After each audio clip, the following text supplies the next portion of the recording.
అనుకున్నదే జరిగింది. మాల్దీవుల్లో మొయుజ్జు అనేటువంటి తమ కుక్కని తీసుకెళ్ళి సింహాసనం మీద కూర్చోబెట్టింది చైనా.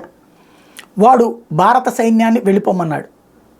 తర్వాత యూనిఫామ్లో లేని సైన్యం అయితే పర్లేదన్నాడు. ఇప్పుడు యూనిఫామ్లో లేనోళ్ళు అసలు ఇండియన్ అనేటువంటి వాళ్ళు ఎవరు మా దగ్గర పనిచేయడానికి వెళ్ళేదన్నాడు.